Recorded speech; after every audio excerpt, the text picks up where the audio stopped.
Bonjour à tous. Dans cette vidéo, nous allons t'apporter bien plus qu'une simple révélation. Il s'agit d'une question capitale, une question qui éclaire l'origine de tous tes actes, qu'ils soient conscients ou inconscients.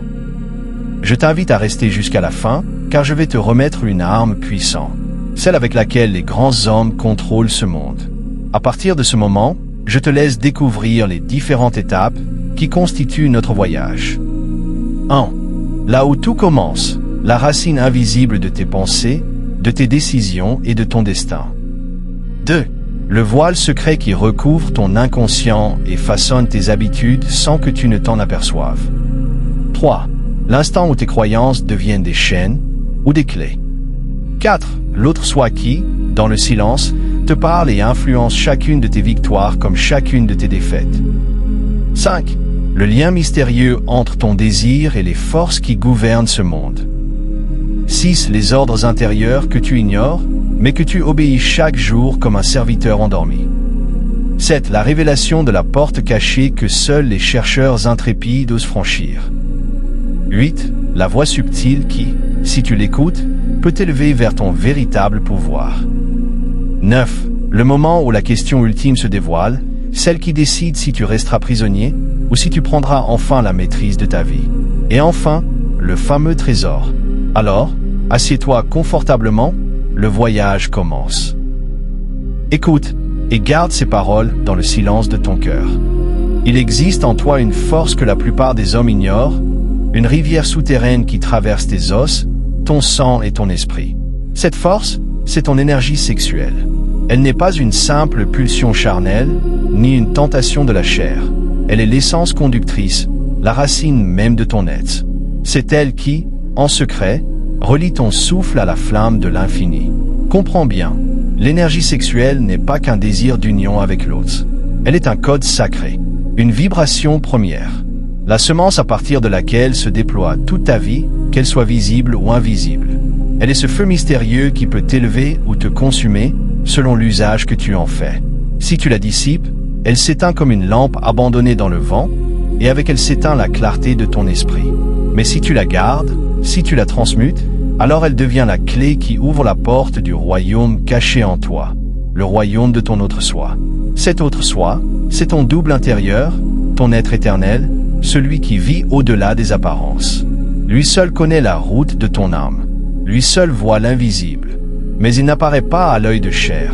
Il se manifeste dans le vide, dans le silence, dans les signes subtils que le profane ne remarque pas. Ainsi, disciple, sache que ton voyage commence ici, à l'écoute de cette voix intérieure, de cette pulsation secrète.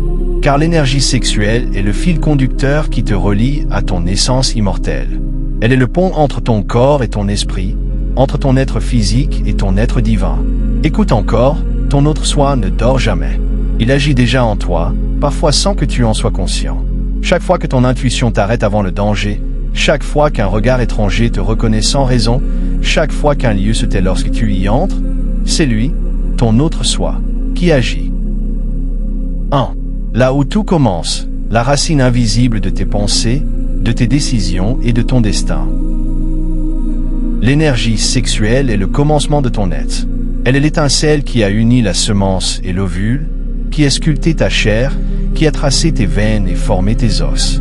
Sans elle, aucun souffle ne circule dans ton corps, aucun esprit ne se maintient dans ta chair. Elle est la racine de toutes tes forces. Lorsque tu la gaspilles, ton esprit s'affaiblit, ton courage disparaît, ta volonté s'éteint. Lorsque tu la conserves, ton esprit se fortifie, ta parole acquiert du poids, et ton regard se charge d'autorité. Ne t'y trompe pas, l'énergie sexuelle est le premier feu qui anime ta vie. Celui qui ne sait pas la garder ne connaît pas la durée. Celui qui l'élève connaît la sagesse. Regarde autour de toi. Combien d'hommes vieillissent avant l'heure, ayant dissipé leur essence dans la recherche insatiable du plaisir? Combien de jeunes paraissent déjà brisés, leurs yeux éteints, leur esprit dispersé, parce qu'ils ignorent le prix du feu qu'ils portent? Et regarde encore, ceux qui ont su préserver leur énergie, même sans connaître les sciences sacrées, portent malgré eux une présence que les autres ressentent. Leur silence est lourd de respect. Leur regard impose l'attention. Leur démarche dégage une certitude que nul ne peut leur ôter. Disciple, interroge-toi. Combien de fois as-tu ressenti une fatigue inexpliquée après l'abandon à la chair? Combien de fois ta volonté fut-elle anéantie au lendemain d'un excès? Combien de fois ton esprit fut-il confus, incapable de créer, incapable de voir clair, parce que ton feu avait été dispersé? Et maintenant demande-toi, que deviendrait ton esprit si tu cessais de perdre cette énergie? Quelle grandeur se lèverait en toi si tu la conservais? Quel pouvoir recevrait ta parole si tu étais maître de ton feu? Sache-le, chaque fois que tu retiens ton énergie, tu nourris ton autre soi. 2. Le voile secret qui recouvre ton inconscient et façonne tes habitudes sans que tu ne t'en aperçoives. Ton être ne se limite pas à ta chair. Ce que tu vois dans le miroir n'est qu'une coquille, un vêtement temporaire. En toi existe un autre soi, invisible aux yeux de chair, mais plus réel que ton corps qui passe.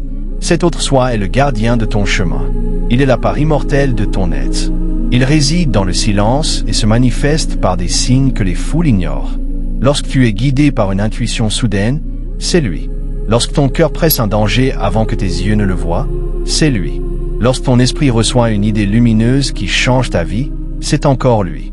Tu crois agir seul, mais souvent tu obéis à ses ordres invisibles. Tu crois décider par toi-même, mais souvent tu marches sur une route qu'il a déjà tracée dans le silence du vide. Reflectus. Combien de fois as-tu échappé à une situation périlleuse sans comprendre pourquoi tu avais changé de direction à la dernière seconde? Combien de fois as-tu rencontré une personne au moment exact où elle pouvait t'aider, comme si la rencontre avait été préparée? Combien de fois une parole t'est venue, que tu n'avais pas pensé, et qui a touché celui qui l'entendait comme si elle était adressée à son âme? Ne dis pas que ce fut le hasard, car il n'y a pas de hasard pour celui qui marche avec son autre soi. Ce que tu appelles hasard n'est que la main invisible de ton être spirituel qui agit à travers le vide. Comprends bien la différence. Dans le réel physique, tu vois seulement ce qui est déjà manifesté. Dans le réel spirituel, ton autre soi voit ce qui n'est pas encore né dans la matière. Ainsi, tout ce qui existe dans ta vie fut d'abord conçu par ton autre soi. Chaque maison fut d'abord une vision. Chaque œuvre fut d'abord une pensée. Chaque victoire fut d'abord un souffle invisible avant de devenir chair et acte.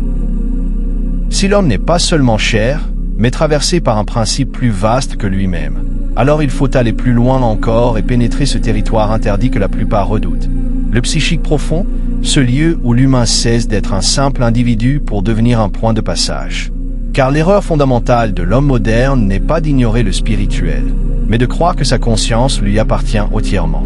En réalité, la conscience n'est pas une propriété, mais un champ. Un champ où s'entrecroisent des forces, des impulsions, des mémoires et des volontés qui dépassent l'ego. Et c'est précisément là que commence le vertige. En effet, lorsque tu observes honnêtement ta vie intérieure, tu découvres rapidement que tes pensées ne naissent pas toutes de toi. Certaines surgissent, étrangères, puissantes, impératives. D'autres s'imposent comme des ordres silencieux.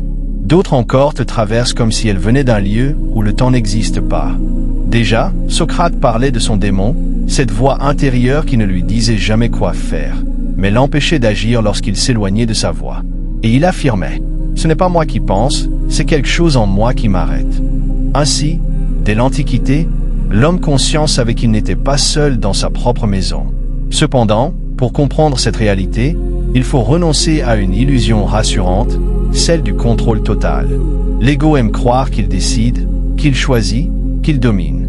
Or, l'ego n'est souvent qu'un interprète tardif d'actes déjà décidés dans les couches profondes du psychisme. Qu'est-ce que le psychisme humain?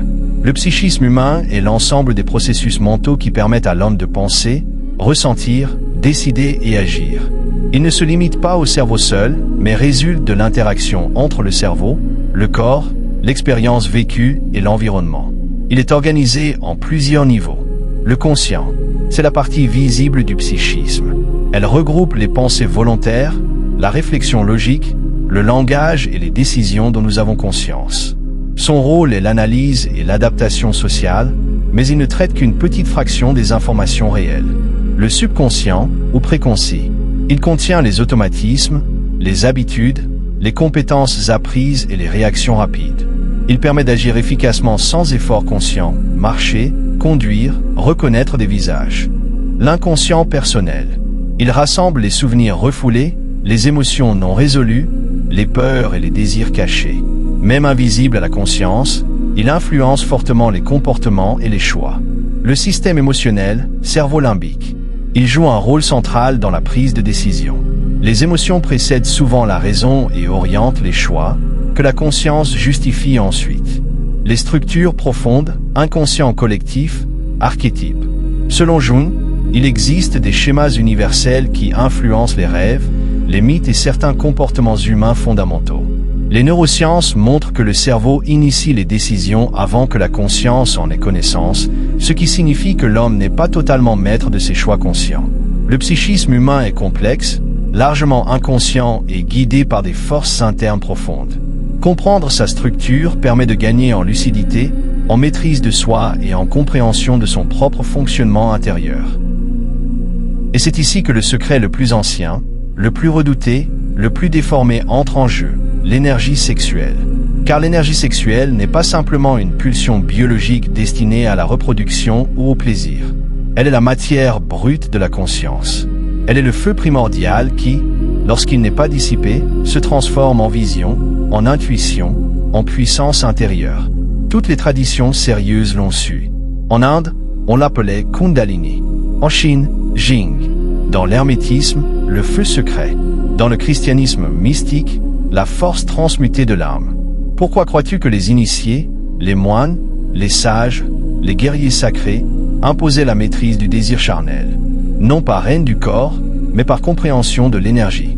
Car chaque excitation sexuelle non maîtrisée disperse une force qui pourrait nourrir l'intuition. Chaque gaspillage affaiblit le lien avec l'autre soi. Et inversement, chaque conservation consciente épaissit le silence intérieur, rendant la voix profonde plus audible. Ainsi, plus l'énergie sexuelle est dissipée dans la recherche compulsive du plaisir, plus l'intuition s'éteint. Mais plus cette énergie est recueillie, intégrée, sublimée, plus le psychisme s'affine. Ce n'est pas une morale, c'est une loi. Schopenhauer disait, la sexualité est le foyer de la volonté. Et la volonté, dans sa forme la plus profonde, n'est rien d'autre que la force de manifestation du réel à travers l'homme. Dès lors, l'homme qui maîtrise son énergie sexuelle ne devient pas froid, il devient dense. Il ne se coupe pas de la vie, il devient réceptif à ce qui n'est pas encore visible. C'est pourquoi l'intuition, cette connaissance sans raisonnement, s'amplifie chez celui qui ne disperse pas son feu intérieur. L'intuition n'est pas magique, elle est le résultat d'un psychisme suffisamment chargé pour capter des informations subtiles. Car le réel n'est pas limité à ce que perçoivent les sens. Il existe un niveau d'information prémanifesté où les événements existent avant de se produire. Et l'autre soi y a accès. Lorsque ton intuition te parle, ce n'est pas une pensée, c'est une résonance. Ton autre soi reconnaît une configuration future et t'oriente avant que la matière ne se mette en place. C'est pourquoi certains évitent un danger sans savoir pourquoi. C'est pourquoi d'autres rencontrent la bonne personne au moment exact. C'est pourquoi une décision irrationnelle sauve parfois toute une vie.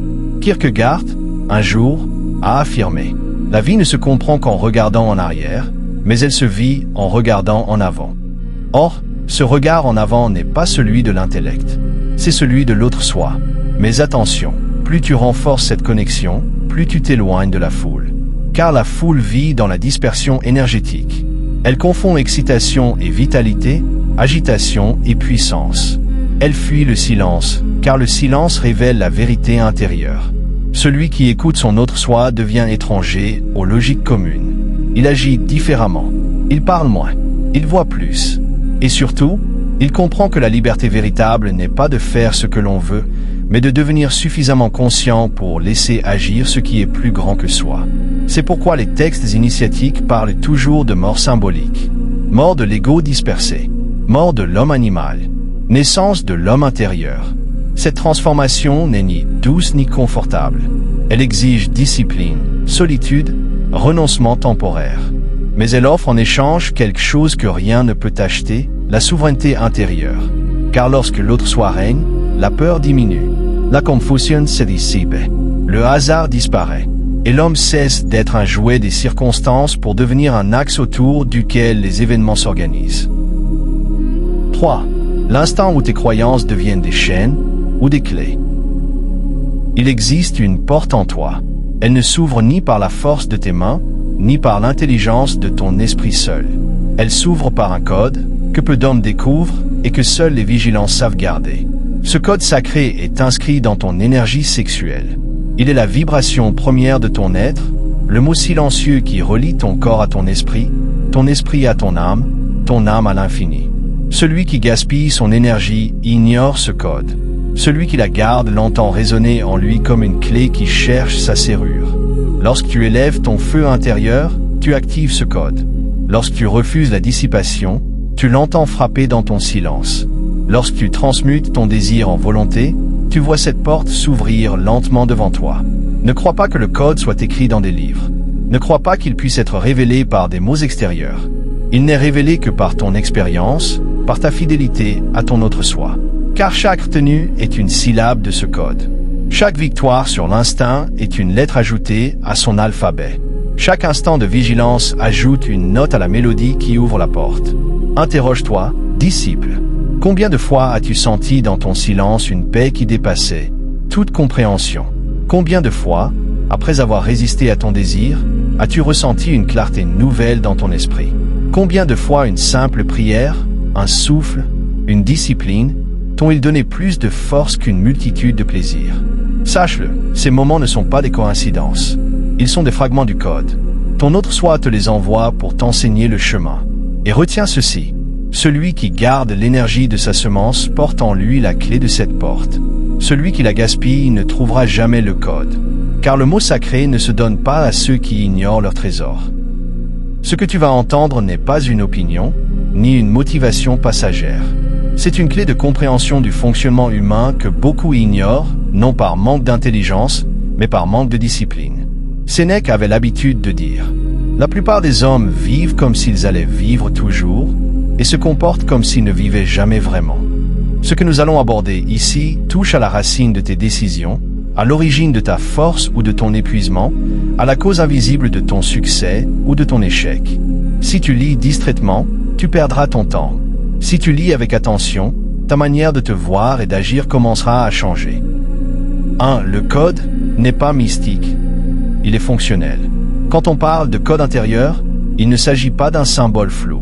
Un code est un ensemble de conditions qui, lorsqu'elles sont réunies, déclenchent un changement d'état. Dans l'être humain, ce code repose sur un fait simple. L'énergie sexuelle est l'énergie vitale la plus puissante que l'homme possède. Sigmund Freud, pourtant matérialiste, l'a reconnu. La libido est l'énergie fondamentale de la vie psychique. Autrement dit, ce n'est pas une énergie parmi d'autres. C'est la source à partir de laquelle se construisent la volonté, l'ambition, la créativité et la persévérance. La plupart des hommes ne manquent pas de talent. Ils manquent d'énergie canalisée. Il arrive un moment dans la vie où l'on commence à se poser une question simple, mais lourde de sens. Pourquoi est-ce que je n'avance pas comme je le pourrais? Ce questionnement n'apparaît pas chez les hommes totalement inconscients. Il apparaît chez ceux qui sentent qu'il existe un écart entre leur potentiel et leur réalité. Beaucoup attribuent cet écart au manque de chance, au manque de soutien, aux circonstances ou au système. Mais en observant attentivement leur propre quotidien, ils découvrent autre chose. Une perte d'énergie, une instabilité intérieure, une difficulté à maintenir l'effort. Ce que nous allons examiner ici explique cet écart. Avant de parler d'énergie, observe ta propre expérience. Tu as probablement connu des périodes où tu te levais plus facilement. Tu avais envie de travailler. Tu réfléchissais plus clairement. Tu ressentais une certaine solidité intérieure. Et d'autres périodes où tout demandait un effort excessif. La motivation disparaissait rapidement. Les décisions étaient confuses. Les distractions prenaient le dessus.